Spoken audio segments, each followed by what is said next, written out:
Écoutez, je vais vous dire quelque chose que vous savez déjà, mais que vous n'avez probablement jamais vraiment réalisé. Pas vraiment? Vous êtes assis là, vous sentez la chaise sous vous, vous touchez l'écran ou le bureau devant vous et tout ça vous semble solide, réel, dense, plein. Mais je vais vous dire la vérité, vous touchez presque rien. Vous êtes presque rien. Et le cosmos autour de vous est pour l'écrasante majorité de ce qu'il est vide. Mais voilà le truc. Et c'est là que ça devient vraiment intéressant. Ce vide n'est pas ce que vous croyez.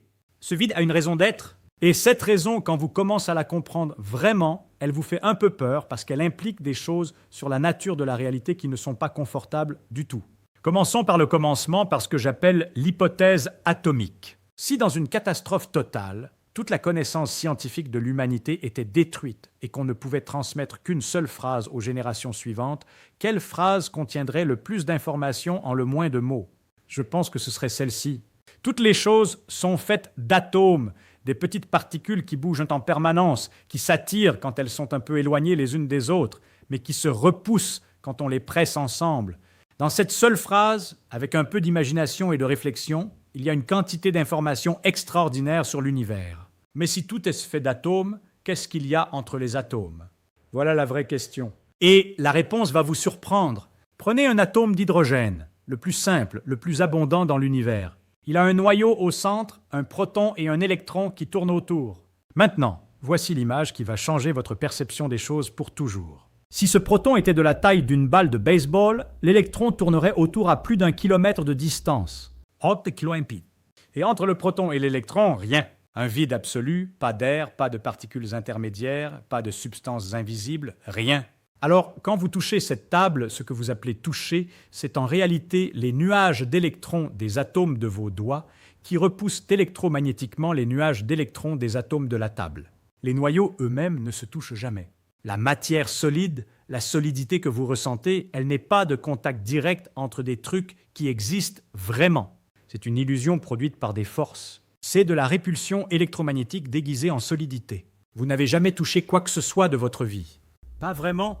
Et ce n'est que le début du problème, parce que si on zoome arrière, si on sort de l'atome, si on sort du corps humain, si on sort de la Terre, de la galaxie, et qu'on regarde l'univers à grande échelle, la situation est encore plus dramatique. Notre galaxie, la Voie lactée, contient entre 200 et 400 milliards d'étoiles.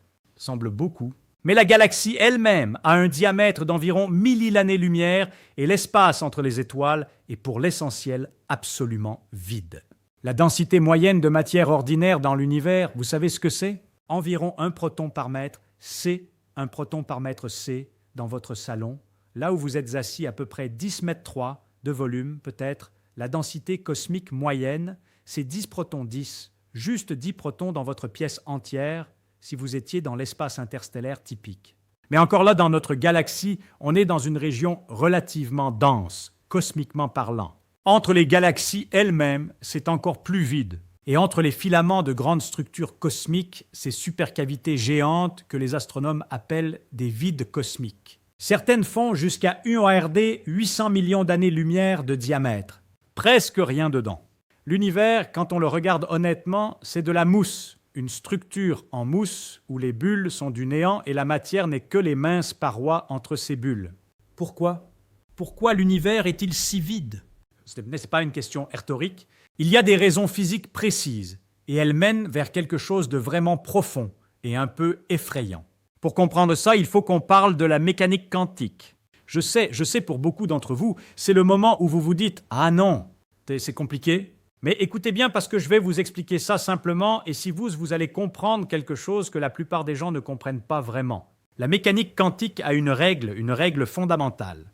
C'est le principe d'incertitude de Heisenberg. Et ce principe dit ceci: il y a des paires de propriétés dans la nature qui ne peuvent pas être simultanément précises. Si vous savez exactement où est une particule, vous ne pouvez pas savoir exactement quelle est sa quantité de mouvement. Si vous connaissez exactement son énergie, vous ne pouvez pas connaître exactement à quel moment elle a cette énergie. Ce n'est pas une limitation de nos instruments.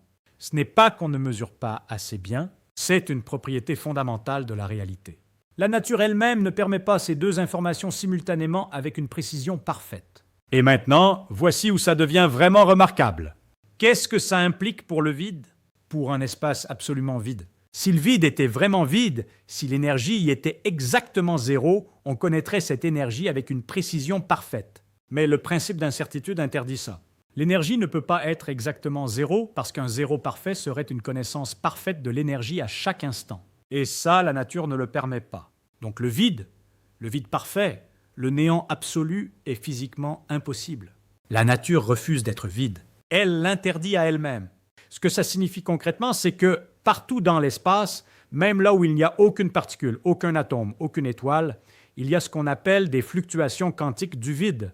L'espace lui-même tremble. Il bout à une échelle microscopique subatomique. Des paires de particules et d'antiparticules surgissent du néant, existent une fraction de secondes infime, puis s'annihilent à nouveau. Pas métaphoriquement, réellement. On appelle ça les particules virtuelles, et l'une des preuves les plus élégantes de leur existence réelle, pas hypothétique réelle, c'est l'effet Casimir. Prenez deux plaques métalliques très fines, mettez-les en parallèle, très proches l'une de l'autre dans le vide. Ne les chargez pas électriquement, n'y mettez aucune force. Et pourtant, ces deux plaques s'attirent. Elles se rapprochent l'une de l'autre à cause du vide, à cause de rien. L'explication ? Entre les plaques, il y a moins de modes possibles pour les fluctuations quantiques que dans l'espace libre à l'extérieur. L'espace intérieur est trop petit pour certaines longueurs d'onde. Donc la pression du vide à l'extérieur est légèrement supérieure à la pression du vide à l'intérieur et les plaques sont poussées l'une vers l'autre. C'est vérifié expérimentalement. Le vide pousse, l'espace vide exerce une force. Maintenant, je veux vous parler d'une chose qui personnellement me tient éveillé la nuit.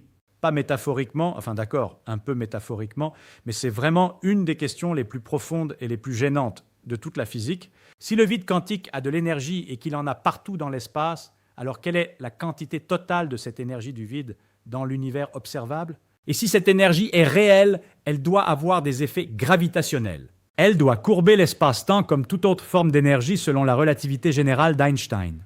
Quand les physiciens théoriciens calculent la valeur de l'énergie du vide en additionnant les contributions de tous les champs quantiques connus, ils obtiennent un nombre très grand, quelque chose comme 10 ⁻113 joules par mètre C. Et quand les astrophysiciens observent l'univers, ils mesurent aussi une énergie du vide. Ils l'observent indirectement à travers l'expansion accélérée de l'univers. Cette fameuse énergie sombre qui constitue environ 68% du contenu énergétique total de l'univers. Et la valeur observée de cette énergie du vide, c'est à peu près 10 ⁻9 joules par mètre C. Laissez-moi être précis. La prédiction théorique est de 10 ⁻113. L'observation est de 10 ⁻9. L'écart entre les deux, c'est 120 ordres de grandeur 11 suivi de 120. Pour mettre ça en perspective, si vous étiez aussi loin de la précision que cette prédiction est là de l'observation et que vous essayez de deviner la distance entre New York et Los Angeles, vous pourriez répondre « La distance est à peu près égale à la taille de l'univers observable multiplié par lui-même plusieurs fois. » C'est le niveau d'erreur. Certains physiciens appellent ça la pire prédiction de l'histoire de la physique. D'autres préfèrent la plus embarrassante. C'est ça la catastrophe du vide. Ce n'est pas un problème de calcul. Ce n'est pas qu'on ait fait une erreur de virgule quelque part. C'est une incompatibilité fondamentale entre la mécanique quantique et la relativité générale dans notre compréhension de ce qu'est le vide. Deux théories qui fonctionnent chacune extraordinairement bien dans leur domaine et qui se contredisent radicalement quand on les applique au vide de l'espace. Quelque chose dans notre compréhension fondamentale de la réalité est profondément, radicalement faux et on ne sait pas quoi. Ça, c'est terrifiant, pas dans le sens d'un film d'horreur, terrifiant dans le sens où ça vous force à admettre l'étendue de ce qu'on ne comprend pas. Et j'ai toujours pensé que cette honnêteté-là, cette capacité à regarder en face l'immensité de notre ignorance, c'est la chose la plus importante en science. Ce n'est pas une faiblesse, c'est une force parce que ça signifie qu'il reste quelque chose à découvrir. Mais revenons à la question de départ. Pourquoi l'univers est-il si vide? Une partie de la réponse est dans le Big Bang. Au tout début, dans les premières fractions de seconde, l'univers était extrêmement petit, extrêmement dense, extrêmement chaud. Tout était comprimé ensemble. Mais très rapidement, et ici je veux dire des temps impossiblement courts pour nos intuitions ordinaires, l'univers a commencé à s'étendre et il s'étend encore. Il s'étend en ce moment même, pas dans un espace extérieur vide, l'espace lui-même s'étend. C'est ce que la relativité générale nous dit. L'espace n'est pas un théâtre statique où les événements se produisent. C'est un acteur, il se déforme, il s'étire, il se courbe. Et depuis 1988, on sait que cette expansion accélère. On ne sait pas exactement pourquoi. C'est l'énergie sombre, ce truc mystérieux qui représente 68% de l'univers dont on ne sait pas grand-chose, sauf qu'il pousse l'espace à s'étirer de plus en plus vite. Plus le temps passe, plus les galaxies s'éloignent les unes des autres, plus l'univers devient vide. Dans des milliards et des milliards d'années, si un être vivant quelconque existait encore dans une galaxie lointaine, une galaxie qui n'existera plus parce qu'elle aura même été dispersée, il ne verrait aucune autre galaxie dans son ciel. L'expansion aura éloigné toutes les autres galaxies si loin qu'aucune lumière d'elles ne pourrait jamais atteindre cet observateur futur. Il serait entouré d'un noir absolu et il n'aurait aucun moyen de savoir que l'univers contient d'autres structures que la sienne. Il conclurait peut-être que l'univers est simplement une seule île de matière dans le néant infini. Nous avons de la chance d'être vivants maintenant à cette époque particulière de l'histoire cosmique où assez de galaxies sont encore visibles pour qu'on puisse déduire la structure globale de l'univers, l'expansion accélérée, le Big Bang. Dans quelques dizaines de milliards d'années, ces preuves auront disparu de l'horizon observable. Un observateur futur, aussi intelligent soit-il, aussi bien équipé soit-il, ne pourrait pas reconstruire le fait que l'univers a commencé dans une singularité chaude et dense. L'évidence aura été emportée par l'expansion. Quelle information sur la nature fondamentale de la réalité est peut-être déjà perdue? Quelle information sur notre propre univers étions-nous trop tôt ou trop tard pour percevoir? On ne peut pas savoir. Maintenant, je veux revenir au micro, à ce vide entre les atomes, pour vous dire quelque chose qui relie les deux échelles, le cosmique et le subatomique, d'une façon que je trouve personnellement stupéfiante. Vous vous souvenez que j'ai dit que l'espace est rempli de champs quantiques, même dans le vide. L'électron dans votre corps, par exemple, n'est pas une petite bille qui se déplace d'un endroit à un autre. C'est une excitation dans un champ quantique, le champ électronique qui s'étend partout dans l'univers. Et ce champ électronique interagit avec d'autres champs. Le champ électromagnétique, le champ de Higgs, le champ de quarks, ces champs sont partout. Ils remplissent l'espace entier. Ils se superposent, interagissent, s'influencent mutuellement. Ce que nous appelons les particules, ce ne sont que des régions où ces champs sont plus intenses, plus excités. Un photon de lumière n'est pas une petite balle qui voyage, c'est une perturbation dans le champ électromagnétique, comme une vague sur la surface de l'eau. Sauf que la surface de l'eau ici, c'est l'espace-temps lui-même. Et voilà ce que j'aime dans cette image. Quand vous regardez quelqu'un en face, quand vous le regardez dans les yeux, le champ électromagnétique de chacun des atomes de son corps s'étend en principe jusqu'aux limites de l'univers observable. Le champ dans votre corps est le même champ que celui qui traverse le vide intergalactique, qui baigne les nébuleuses, qui touche les étoiles à des millions d'années-lumière. Le vide entre les choses n'est pas une séparation, c'est un médium de connexion.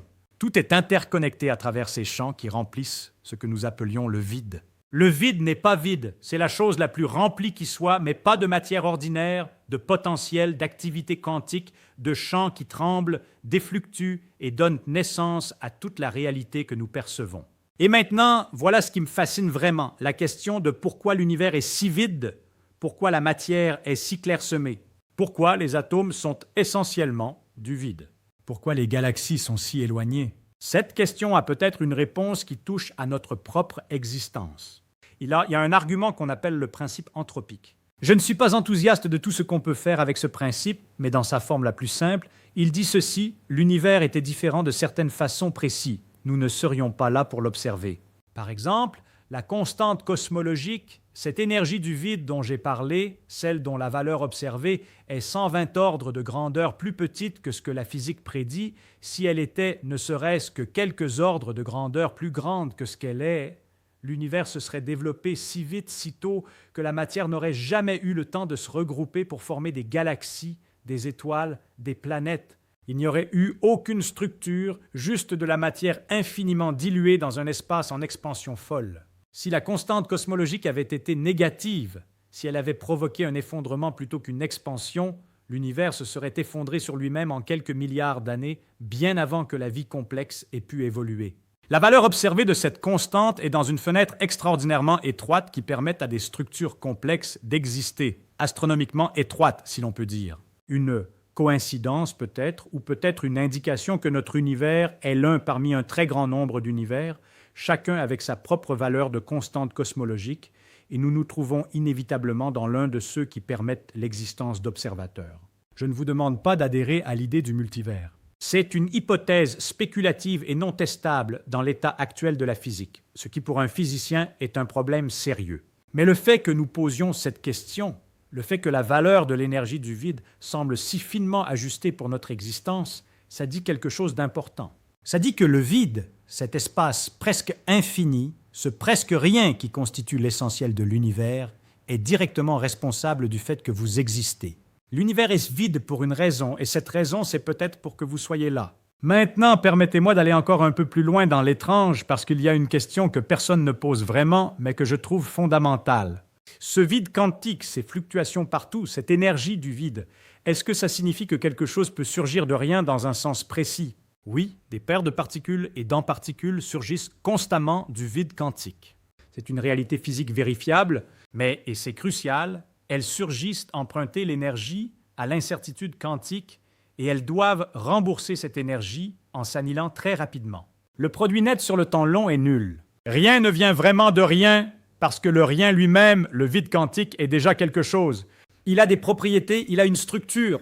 Ing a proposé que les trous noirs évaporent à cause de ce mécanisme. Près de l'horizon d'un trou noir, des paires de particules virtuelles apparaissent et il arrive qu'une des deux soit capturée par le trou noir tandis que l'autre s'échappe. Le trou noir perd de l'énergie. Sur des temps astronomiques, il s'évapore. Ce rayonnement de Hawking n'a pas encore été observé directement. Les trous noirs astrophysiques sont trop gros, leur rayonnement trop faible. Mais le mécanisme est bien fondé théoriquement. Et si c'est correct, ça veut dire que même les choses les plus massives et les plus denses de l'univers finissent par être consumées par le vide. La structure même de l'espace-temps, à l'échelle de Planck, la plus petite échelle que la physique puisse théoriquement décrire, est peut-être elle-même une structure quantique. Peut-être que l'espace n'est pas continu. Peut-être qu'il est fait de pixels de grains discrets d'espace-temps à l'échelle de 10^35 mètres, ce qu'on appelle la longueur de Planck. Plus petit que ça, peut-être que les concepts d'espace et de temps perdent leur sens. On ne sait pas. La gravité quantique, la théorie qui devrait décrire l'espace-temps à cette échelle, n'existe pas encore de manière complète et cohérente. C'est la grande frontière non franchie de la physique théorique. Permettez-moi de récapituler ce qu'on a couvert parce que c'est beaucoup. L'univers est vide pour des raisons qui opèrent à toutes les échelles. À l'échelle atomique, les atomes sont essentiellement du vide parce que les forces qui gouvernent les électrons et les noyaux, les forces électromagnétiques et les forces quantiques, maintiennent les particules à des distances relatives immenses. À l'échelle galactique, la matière est si éparse que la densité cosmique moyenne n'est qu'un proton par mètre C. À l'échelle cosmologique, l'énergie sombre, dont la nature reste mystérieuse, accélère l'expansion de l'espace et rend l'univers toujours plus vide avec le temps. Mais ce vide n'est pas du néant, il est rempli de champs quantiques qui fluctuent, d'énergie du vide dont la valeur exacte reste l'un des plus grands mystères non résolus de la physique de connexion à travers lesquels toutes les particules et toutes les forces sont liées. Et la valeur particulière de cette énergie du vide, ce réglage fin extraordinaire, semble être une condition préalable à notre propre existence. Ce qui me terrifie, si je dois être honnête, ce n'est pas le vide lui-même. C'est l'ampleur de ce qu'on ne comprend pas encore. La catastrophe du vide, cette divergence de 120 ordres de grandeur entre la théorie et l'observation, n'est pas un détail à régler. C'est une indication que notre vision de la réalité est incomplète d'une façon fondamentale. La mécanique quantique fonctionne. La relativité générale fonctionne séparément dans leurs domaines respectifs. Elles sont les théories les plus précises jamais développées par l'humanité, mais elles se contredisent. Et le vide, ce presque rien omniprésent, c'est là que la contradiction se manifeste le plus brutalement. Vous voulez savoir ce que ça veut dire? Ça veut dire qu'il reste quelque chose à trouver, quelque chose de fondamental, de profond. Peut-être quelque chose d'aussi révolutionnaire que ce que Newton ou Einstein ont apporté. Quelqu'un peut-être pas encore né, peut-être encore en train d'apprendre à lire, trouvera un jour la pièce manquante. Et quand cette pièce sera trouvée, notre compréhension du vide, de l'espace, du temps et de la matière sera aussi différente de ce qu'elle est aujourd'hui que notre physique actuelle l'est de celle d'Aristote. Et c'est pour ça que le vide est terrifiant, mais aussi merveilleux, parce que le vide, c'est l'endroit où se cache la prochaine grande découverte. Pas le vide comme absence, le vide comme invitation. Je pense que la nature ne nous dit jamais « tu es arrivé, tu as tout compris ». Elle nous dit « t'as compris un peu plus et maintenant regarde toutes les nouvelles questions que ça soulève ». Et pour quelqu'un qui aime les questions, et j'espère que vous aimez les questions, il n'y a pas de meilleure nouvelle que de découvrir que le vide lui-même, ce rien, regorge de choses à comprendre. La prochaine fois que vous regarderez le ciel la nuit entre les étoiles dans ce noir qui semble si paisible et si vide, souvenez-vous, ce n'est pas vide, c'est en ébullition. Des particules surgissent et s'annihilent, Des champs tremblent, de l'énergie se cache, et quelque part dans cette activité quantique omniprésente et invisible se trouve peut-être la réponse à la question de pourquoi quelque chose existe plutôt que rien. Vous êtes fait d'atomes qui sont essentiellement du vide. Vous vivez dans un univers qui est essentiellement du vide. Et ce vide est la chose la plus active, la plus mystérieuse, la plus fondamentale de toute la réalité physique que nous connaissons. Pas si vite que ça finalement. Merci.